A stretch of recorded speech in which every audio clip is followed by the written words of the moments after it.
Hello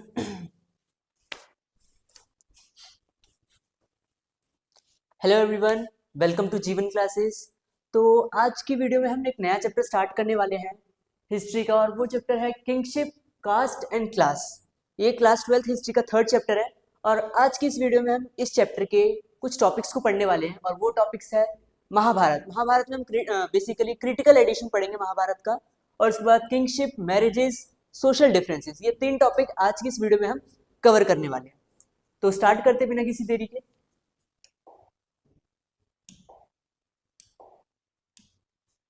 तो, तो chapter है किंगशिप, कास्ट एंड क्लास। तो इस वीडियो में हम इस चैप्टर में हम ये जो टाइमलाइन है इस चैप्टर की वो है 600 BCE टू 600 CE। तो इस चैप्टर में हम जो उस टाइम के सोसाइटी है, उस सोसाइटी में किस तरीके से किंगशिप, कास्ट और क्लास जो है वो किस तरीके से एमर्ज हुई थी उसके बारे में पढ़ेंगे। मतलब किस तरीके से सोसाइटी में डेवलपमेंट आया था। तो उसको पढ़ने के लिए हमने कुछ लिटरेरी एग्जाम्पल्स लिए हैं। तो हम्म, तो उसको पढ़ने के लिए हमने कुछ लिटरेरी एग्जाम्पल्स लिया। तो उसमें से सबसे बढ़िया एग्जाम्पल्स है वो है महाभारत का एग्जाम्पल। महाभारत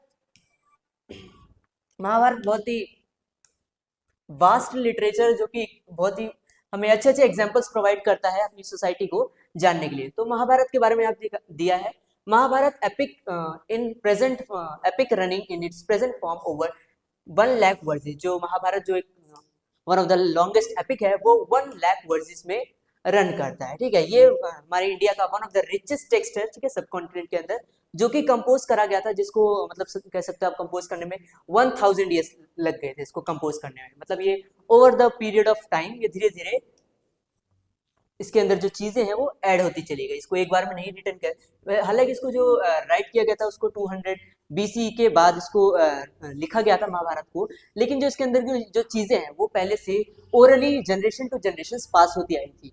ठीक है, तो इसमें बहुत सारे टॉपिक्स को, बहुत सारे जो सोशल चीजें थी, आप कह सकते हो जो बहुत सारा जो रूल्स है, मैरिजेस के रूल्स हो गए, और भी बहुत सारी चीजें वो इसमें धीरे धीरे टाइम पीरियड में ऐड होती चली गई।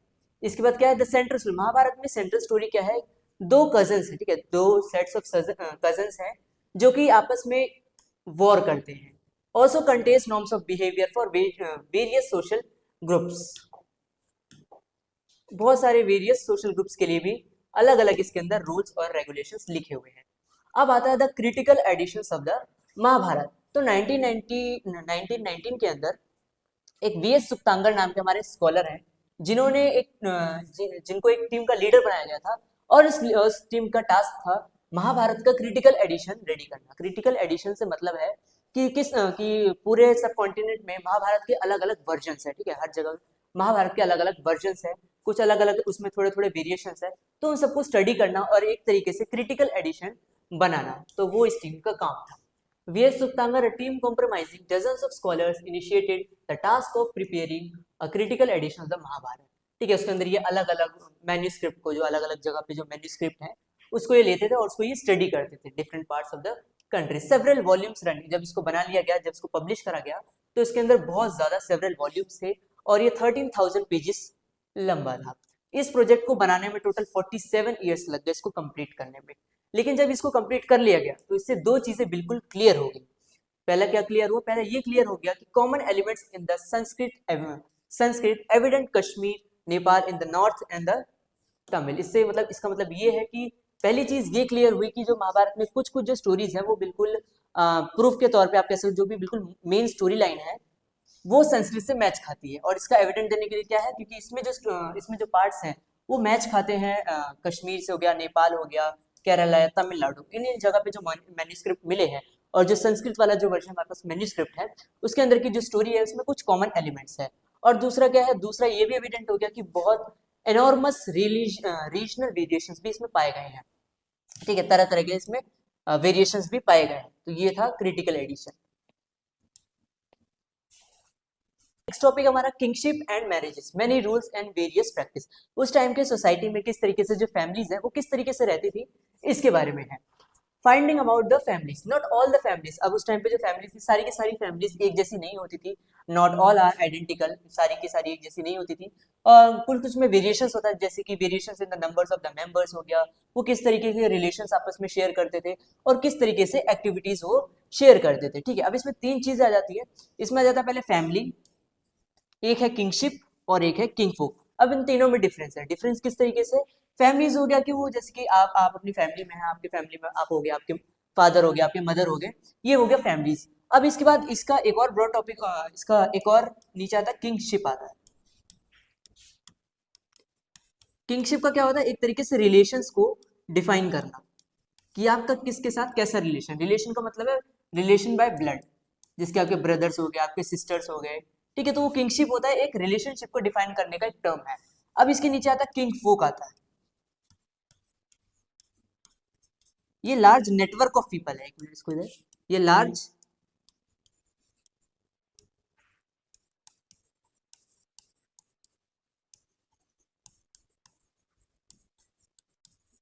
लार्ज नेटवर्क ऑफ पीपल के रिलेशंस को डिफाइन करता है। मतलब इसके अंदर आपके जो भी दूर के रिश्तेदार हो गए वो सारे के सारे आते हैं। तो तीन टर्म्स है, फैमिली, किंगशिप जो कि रिलेशनशिप को डिफाइन करता है उसके लिए टर्म है, और किंग फोक मतलब एक ब्रॉडर एस्पेक्ट पे जो डिफाइन करता है। ये रहा, usually parts of larger network of people defined as relative हो गया, और to use more technical term kinfolk आ जाता है। ठीक है, इसके अंदर इतना ही था। अब नीचे चलते हैं, ये था किस तरीके से फैमिलीज रहती है। अब आता था आइडिया ऑफ पैट्रिलिनी। पैट्रिलिनी का मतलब क्या होता है, पैट्रिलिनी का मतलब होता है ऐसी tracing descendants from father to son, grandson and so on. मतलब ऐसा डिसेंडेंट जिसके अंदर जो जो फादर से चला था, मतलब फादर हो गया, फादर के बाद उसका सन, उसके बाद उसका सन, ये होता है पैट्रिलिनी। मैट्रिलिनी क्या होता है कि मदर से जो रिलेट करता है, मदर से, मदर के डिसेंडेंट, मतलब मदर हो गया और उसके बाद फिर उसकी डॉटर, इस तरीके से। अब द आइडिया ऑफ पैट्रिलिनी, अब इसके अंदर क्या है, the idea that it was valuable. एक मिनट, हाँ, अंडर पैट्रिलिनी मतलब पैट्रिलिनी के अंदर जो सन्स है वो क्या करते हैं, sons could claim the resources of their fathers when the latter died. मतलब पैट्रिलिनी के अंदर जब फादर की डेथ हो जाती है तो उसके बाद जो भी प्रॉपर्टी होती है उस पर उसका जो राइटफुल ओनर होता है वो कौन होता है, वो उसका सन होता है। इसी तरीके एग्जांपल दिया, the most ruling dynasties claim to follow this system. लेकिन अब जो ज्यादा जो मोस्ट रूलिंग डायनेस्टीज होती हैं वो सिस्टम को फॉलो करती हैं, उसमें कुछ कभी कभी कुछ वेरिएशन हो जाता है, उसमें वो किस तरीके से एक्ट करती हैं, अब उसके बारे में। समटाइम्स अब कभी कभी क्या होता है कि उस डायनेस्टी में कोई सन ही नहीं है, कोई बेटा ही नहीं है, तो उसके बाद क्या होता है, जो उस किंग के ब्रदर्स होते हैं वो उसके बाद सक्सीड करते हैं, brother succeeded one another. Kinsmen claim the throne in very exceptional circumstances. कभी कभी क्या होता है कि अगर मान लो कोई भी नहीं है, कोई भी मेल फिगर नहीं है, तो रेयर केसेस में वुमेन्स जो होती हैं वो पावर को एक्सरसाइज कर लेती है। इसका हम एग्जांपल देखा था चैप्टर 2 में, प्रभावती गुप्ता। ये था आइडिया ऑफ पैट्रिल, और आइडिया ऑफ पैट्रिलिनी हमें महाभारत में भी देखने को मिला कि उस आइडिया ऑफ पैट्रिलिनी के चक्कर में तो पूरी की पूरी वॉर हो गई। ये देखिए यहाँ पे इसका एग्जांपल दिया,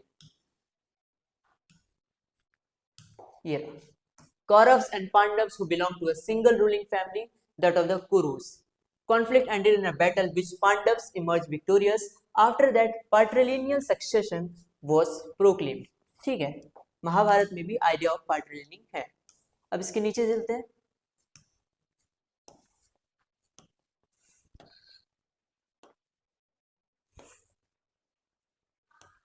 रूल्स ऑफ मैरिज। अब उस टाइम पे जो शादियां होती थी उसमें भी कुछ ना कुछ रूल्स हैं उसको फॉलो किया जाता था। अब वो कौन कौन से रूल्स है अभी देखते हैं। while the sons are important for the patrilineage, daughters were viewed as rather differently within this framework. They had, अब रूल्स ऑफ मैरिजेस में क्या है, डॉटर्स का कोई भी क्लेम नहीं है, मतलब घर के जितने भी रिसोर्सेज है उसके अंदर जो बेटियों का जो हक है वो बिल्कुल नहीं है। एट द सेम टाइम, अब उसी टाइम पे उनकी जो शादी है वो एक married them into families outside the king was considered a desirable, मतलब जो उनकी शादी है वो दूसरे घर में डिजायरेबल थी, उनके दूसरे घर में शादी होनी थी। Young girls and women belonging to the families that claimed high status were often carefully regulated to ensure that they were married। मतलब उस जो भी डॉटर है उनके फादर का एक काम होता था वो है right to married their daughter at the right time and to the right person, मतलब सही समय पे सही इंसान से उस लड़की की शादी कराना उसके फादर की एक बहुत ही रिलीजियस ड्यूटी को माना जाता था, और इसको क्या कहते हैं, कन्यादान कहते हैं इसको। This give to rise the belief, ये इसको किसको देता है, बिलीफ को, right. Belief that kanyadan was the gift of a daughter in marriage and was an important religious duty of the father. अब types of marriage, total 4 types की marriages हैं। पहला है एंडोगमी। एंडोगमी में क्या होता है, जो भी शादी होती है, जो भी मैरिज होती है, वो विद इन अ यूनिट होती है, एक यूनिट के अंदर जिसके कोई किन हो गया, कोई ग्रुप हो गया, कास्ट हो गया, ग्रुप, मतलब जो सेम लोकेलिटी होता है, तो उसी के अंदर जो शादी होती थी वो क्या कहते हैं, एंडोगेमी कहते हैं। और एक्सोगेमी में क्या होता है, the marriage outside the unit, मतलब कोई भी शादी जो यूनिट के बाहर होती है, जो भी अपने कास्ट ग्रुप से बाहर होती है, उसको कहते हैं एक्सोगेमी। थर्ड है पॉलीगेमी। पॉलीगेनी का मतलब क्या, पॉलीगेनी का मतलब होता है the practice of man having several wives, मतलब एक मैन है और उसकी बहुत सारी वाइफ्स हैं, उसको कहते हैं पॉलीगनी कहते हैं। और पॉलीएंड्री क्या होता है, पॉलीएंड्री इसका सेम इसका बिल्कुल अपोजिट होता है, इसके अंदर एक वुमेन होती है और उसके बहुत सारे हस्बैंड्स होते हैं, ये होता है पॉलीएंड्री, ठीक है। टाइप्स ऑफ मैरिज 4, एक्सोगमी, एंडोगमी, पॉलीगनी और पॉलीएंड्री। तब और नीचे आते हैं, here are the questions in earlier beliefs, and अब धीरे धीरे जो beliefs है इनको क्वेश्चन किया जाने लगा। ब्राह्मण्स रिस्पॉन्डेड, अब जब इसको रूल्स को क्वेश्चन किया जाने लगा तो ब्राह्मण्स ने क्या करा, Brahmins responded them by laying down codes of social behaviour in great detail. उन्होंने जितने भी सोशल लॉ कोड्स थे उनको ग्रेट डिटेल में लिखना स्टार्ट कर दिया। Brahmins in particular and the rest of the society, ये ज्यादातर जो रूल्स किसके लिए थे, ये ज्यादातर ब्राह्मण्स के लिए थे और सोसाइटी के लिए जनरल में थे। फ्रॉम 500 BC, 500 BC के अंदर क्या हुआ, these norms were compiled in Sanskrit text, in rules को, इन नॉर्म्स को संस्कृत टेक्स्ट में कंपाइल कर दिया गया और इनको बोला जाने लगा धर्म सूत्रास एंड धर्मशास्त्रास, ठीक है। इसके अंदर सोसाइटी के लिए जो भी रूल्स है, जो भी रेगुलेशंस है, रूल्स है, वो सारे लिखे गए हैं। इसी तरीके से जो the most important such work, मतलब इसी का जो एग्जाम्पल है, मोस्ट कौन सा सबसे इम्पोर्टेंट वर्क माना जाता है, उसको कहते हैं मनुस्मृति, मनुस्मृति, ठीक है। और इसको कंपोज करा गया था 200 BCE से 200 CE के बीच में। Dharma Sutras and Dharmashastras recognised as many as 8 forms of, अभी इन दोनों शास्त्रास के अंदर मैरिज के 8 फॉर्म्स को रिकॉग्नाइज करा गया। इसमें से जो पहले 4 थे उनको गुड माना जाने लगा और जो बाकी के जो बाद में है उनको कंडेम किया जाने लगा, ठीक है। इसके अंदर इतना ही था। अब आते था गोत्रा ऑफ वुमेन, वुमेन का गोत्र। अब ये गोत्र होता क्या है, ठीक है। ब्राह्मण का एक प्रैक्टिस होती थी जिसके अंदर वो क्या करते थे, पीपल को क्लासिफाई कर देते, पीपल को ग्रुप कर देते थे, किसके टर्म्स पे, गोत्रास के टर्म्स पे। गोत्रा क्या है, ये गोत्रा वाज नेम्ड आफ्टर वैदिक सीड, मतलब कि उस टाइम के जो ऋषि मुनि होते थे उनके नाम पर उन्होंने हर गोत्रा को नेम कर दिया। And all those who belong to a same gotra, मतलब जो भी जो भी सेम गोत्र से बिलोंग करते होंगे उसको उनको उस ऋषि के डिसेंडेंट्स बोला जाए, मतलब जैसे मान लो एक ऋषि है, ए ऋषि है, ठीक है, तो इसी के नाम पे इन्होंने गोत्र रख दिया, सेम भाई ये गोत्र रख दिया। अब जो भी जिनके नाम में ये होगा वो सारे के सारे डिसेंडेंट्स माने जाएंगे, ठीक है। 2 रूल्स, अब इसके 2 रूल्स है, जो भी गोत्र ऑफ वुमेन के 2 रूल्स है। पहला रूल ये है, women's were expected to give up their fathers gotra and adopt that of their husband on marriage, मतलब शादी के टाइम पे जो वुमेन है उनसे क्या एक्सपेक्ट किया जाता था कि वो अपने फादर का जो गोत्र है उसको छोड़ दे, मतलब उसको लीव कर दे और अपने जो हस्बैंड का गोत्र है उसको अडॉप्ट कर ले।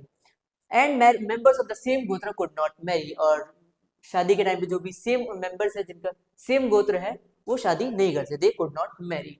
वन वे टू फाइंड, अब ये जो हो गया, अब इसको हम कैसे मान ले कि ये फॉलो किया जाता था, तो उसके बाद क्या है, the one way to find out whether this was commonly followed is to consider the names of men and women.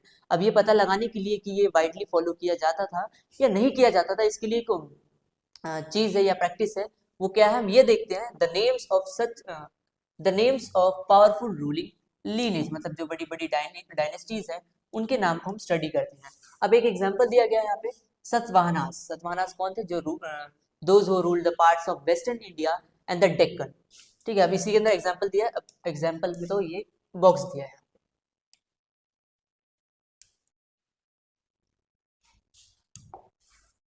अब यहाँ पे देख सकते हैं बॉक्स में, these are the names of the several generations of the Satavahanas के ये कुछ नेम्स है, recovered from the inscriptions, the uniform raja and the word which end with the term putra, puta, Prakrit word meaning son, the term Gotami putra, son of Gotami, likes the Gotami and Vashishthi of the feminine names, मतलब नाम पता लगाने के लिए कि जो उनका नाम है वो देखिए सेम नाम, ये देखिए राजा गोतामी, वशिष्ठी, ठीक है वशिष्ठ, मतलब ये देखो ये फेमिनिन नेम्स है, ये फेमिनिन नेम्स है।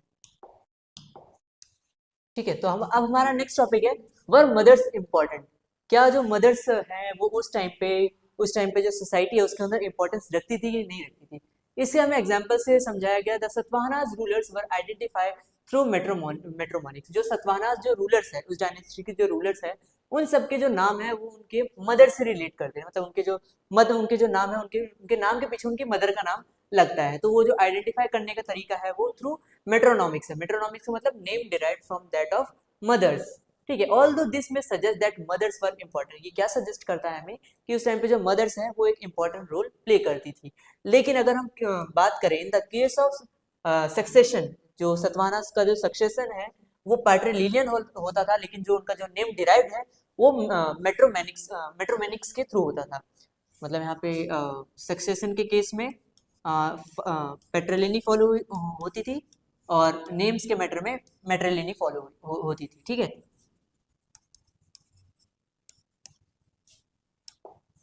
ये हो गया। अब नेक्स्ट है social differences within and beyond the framework of caste. अब उस टाइम पे सोसाइटी में जो कास्ट के बीच का जो डिफरेंस है वो किस तरीके से है, अब उसको पढ़ते हैं, ठीक है। Familiar with the term caste, hierarchy, एक कास्ट क्या होता है आप जानते हो कि एक जो टर्म है वो कास्ट है। अब ये कास्ट का मतलब क्या था, कास्ट एक टर्म है जो कि रिफर करता है hierarchical order from ordered social categories, मतलब जो सोशल कैटेगरीज है उनको डिफाइन करने के लिए हायरार्कियल एक ऑर्डर बनाया गया है जिसको कास्ट कहते हैं। Brahmins claim that this in order which they have ranked first was divinely ordained, मतलब ये जो कास्ट है ये कहाँ लिखा गया है, ये धर्म सूत्रास और धर्म शास्त्रास में लिखा गया है। और ब्राह्मण्स ने इसे क्लेम करा है कि ये जो है ये डिवाइनली ऑर्डर्ड है, मतलब इसको किसी डिवाइन प्रेजेंस ने क्लेम किया, मतलब डिवाइन प्रेजेंस ने दिया है। They was divinely ordained while practicing groups classified as shudras and untouchables at the very bottom of the social orders, मतलब जो इसमें इन्होंने क्लासिफाई करा है सबसे ऊपर है ब्राह्मण्स, फिर है क्षत्रियास, फिर है वैश्यास और फिर है शूद्रास। ये है हायरार्किकल ऑर्डर है ये, ठीक है। एट द वेरी बॉटम जिसके अंदर वैश्यास और जो शूद्रास है बिल्कुल नीचे, position with in the order were supposedly determined birth. अभी पोजीशन कैसे मिलेगी, ये पोजीशन मिलेगी डिटरमाइंड बाय द बर्थ, ये हमारे बर्थ के उससे डिटरमाइन होता था। अब इधर राइट ऑक्यूपेशन, धर्म सूत्रास एंड धर्म shastras also contain the rules about the ideal occupations of the four categories। अब धर्म शास्त्रास और धर्म सूत्रास इन चारों कैटेगरी के जो ऑक्यूपेशन है, जो आइडियल ऑक्यूपेशन, इन्हें कौन कौन से काम करने चाहिए, एक आइडियल ऑक्यूपेशन क्या है उसके बारे में भी डिफाइन करता है। सबसे पहले ब्राह्मण्स के बारे में देख लेते हैं। Brahmins were suppose to study and teach the Vedas, Brahmins का काम क्या था कि उनको सिर्फ वेदास को पढ़ना है और पढ़ाना है, सैक्रिफाइस को परफॉर्म करना है, ठीक है, और दूसरों को गिफ्ट्स रिसीव करने हैं और लेने हैं, मतलब गिफ्ट करने और रिसीव करने। अब क्षत्रियस का क्या ऑक्यूपेशन था, उनका काम था to engage in the warfare, मतलब उनको वॉर फाइट करनी है, protect the people and administer justice, study the Vedas, get sacrifice performed and make gifts. ये क्षत्रियास के काम थे। वैश्यस का काम क्या था कि ये ट्रेड एक्टिविटीज में पार्टिसिपेट करें, who were in addition expected to engage in the agriculture, pastoralism and trade, ठीक है। अब शूद्रस का काम क्या था, इन तीनों जो हायर ऑर्डर के ग्रुप्स वर्णास हैं इनको सर्व करना, that is of serving the three higher varnas, ठीक है। अब नीचे the Brahmins evolve to more, अब इसको इन्फोर्स करने के लिए, मतलब इसको सोसाइटी पे इम्प्लीमेंट करने के लिए ब्राह्मण्स ने कुछ स्ट्रेटेजीज का यूज करा कि किस तरीके से इसको सोसाइटी पे इम्प्लीमेंट किया जाए। पहला ये, इनका पहली स्ट्रेटेजी ये थी to assert the varnas order was of divine origin, मतलब ये बता देना कि ये जो ऑर्डर दिया है ये खुद ब खुद डिविनिटी ने दिया है, मतलब एक तरीके से भगवान ने दिया है, ये जो ऑर्डर है ये इसको भगवान ने दिया है। ये इनका पहला स्ट्रेटेजी थी कि किस तरीके से इसको इम्प्लीमेंट करें। दूसरा स्ट्रेटेजी ये थी advise king to ensure that these norms were followed within their kingdom, मतलब दूसरा तरीका ये कि किंग्स को एडवाइस कर देना, उनको बोल देना कि अपने किंगडम में इसको सही से फॉलो करें, इन नॉर्म्स को फॉलो करें।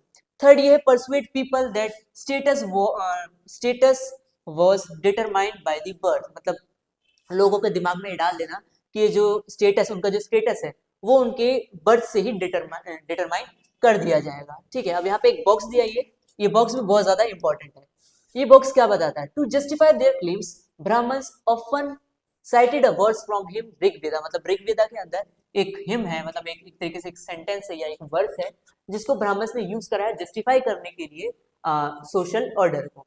ठीक है, इसके अंदर ऋग्वेदा के अंदर क्या है, एक पुरुष सुक्ता नाम का एक फिगर है जिसके describing the sacrifice of the पुरुषा द प्रिमिटिव मैन। इसके अंदर क्या है, all the elements in the universe including, मतलब एक टाइम पे एक पुरुष सुक्ता नाम का एक फिगर है, ठीक है, जिसका मतलब है सेक्रीफाइसिंग ऑफ द पुरुषा द प्रिमिटिव मैन।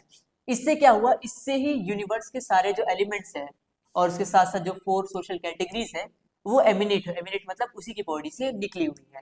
तो उसकी बॉडी से क्या क्या निकले, ब्राह्मण्स निकले। पहला है ब्राह्मण्स, एक मिनट, ब्राह्मण्स निकले और क्षत्रियास, मतलब Brahmins was his mouth, Brahmins उसको उस प्रिमेबल मैन का क्या था, उस प्रिमेबल मैन का वो माउथ था। क्षत्रियास उसके आर्म्स थे, वैश्यास उसके थाइस थे और जो शूद्र थे वो उसके फीट थे। मतलब ये ऋग्वेदा के अंदर एक हिम या एक वर्स दिया हुआ है जिसको ब्राह्मण्स ने यूज करा जस्टिफाई करने के लिए सोशल ऑर्डर को।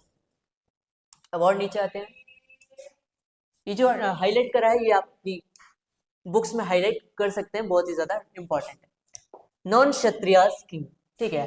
अब अकॉर्डिंग टू द शास्त्रास, अब only Kshatriyas could be the king, shastras के अकॉर्डिंग जो किंग है वही सिर्फ राजा बन सकते थे।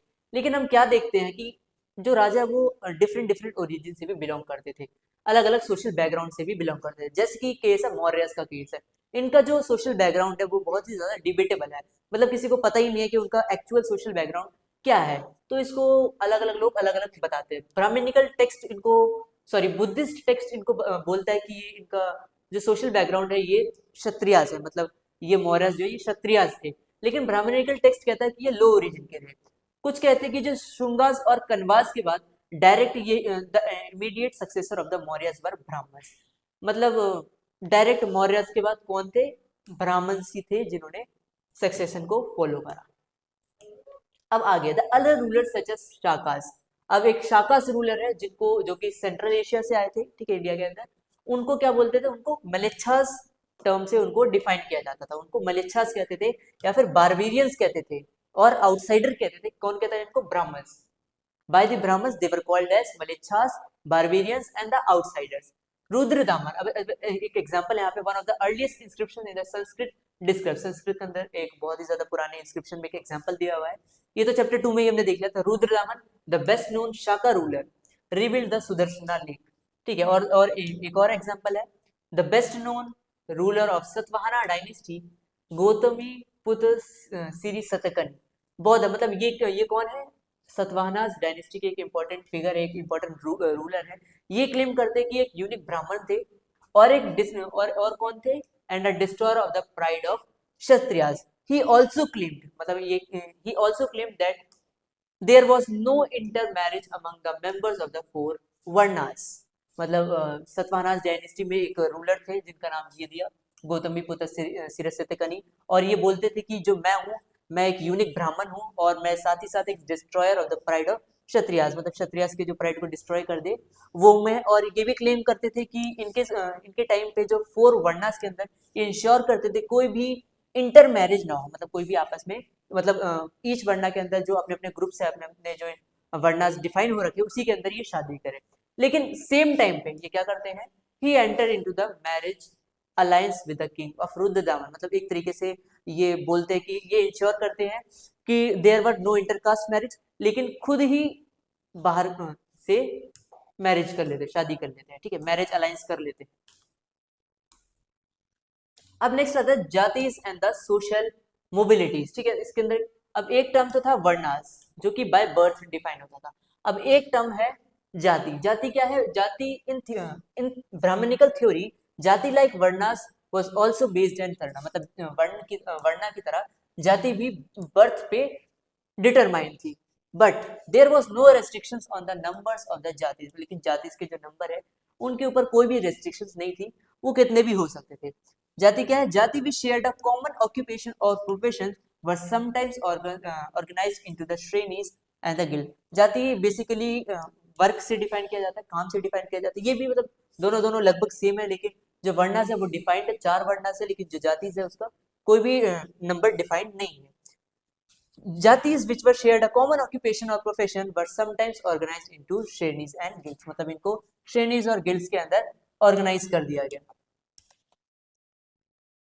अब एक और ये रेयर एग्जाम्पल है। अब रेयर सेल्डम का मतलब होता है रेयर। ये रेयर एग्जाम्पल क्यों है? क्योंकि जो भी डॉक्यूमेंट रिकॉर्ड किए जाते थे वो ज्यादातर राजा के पर्सपेक्टिव से रिकॉर्ड किए जाते थे, आम लोगों के पर्सपेक्टिव से रिकॉर्ड नहीं किए जाते थे। इसीलिए एक बहुत ही इंटरेस्टिंग सा डॉक्यूमेंट हमारे पास इंस्क्रिप्शन है, वन इंटरेस्टिंग स्टोन इंस्क्रिप्शन, जो कि पाया गया है मेंडोसौर मध्य प्रदेश के। इसके अंदर क्या है? एक तरीके से सिल्क वीवर, ठीक है, सिल्क वीवर की ये, एक मिनट, सिल्क वीवर की हिस्ट्री को रिकॉर्ड करता है। इसके बाद सिल्क वीवर क्या थे? वो इन्होंने गुजरात से माइग्रेट करा था। माइग्रेट कहाँ पे करा था? मंडेसर में करा था, जो कि उस टाइम पे दशापुर माना जाता था। ये कुछ नहीं, एक तरीके से उनकी पूरी हिस्ट्री दे रखी है पैराग्राफ में, वो आप रीड कर लेना, ज्यादा उतना इम्पोर्टेंट नहीं है। बस एक तरीके से आपको उस श्रेणी और गिल्ड की स्टोरी बता रखी है। अब in the case of the merchant, इसके अंदर कुछ डेजिग्नेशन दे रखे हैं, जैसे vanik to designate merchant. Vanik को, मर्चेंट्स को क्या डेजिग्नेट करते थे? वानिक कहते थे। वानिक हम कहते थे, संस्कृत टेक्स्ट में कहते थे। इसी तरीके से मृच्ची छत्तिका, जो कि शूद्र ने लिखी थी, वो सॉरी शूद्रका ने लिखी थी। Here the hero Charudatta was described as both Brahmin and सरदा, मतलब ये इतना इंपॉर्टेंट नहीं है, सिर्फ ये ऊपर वाला इंपॉर्टेंट है।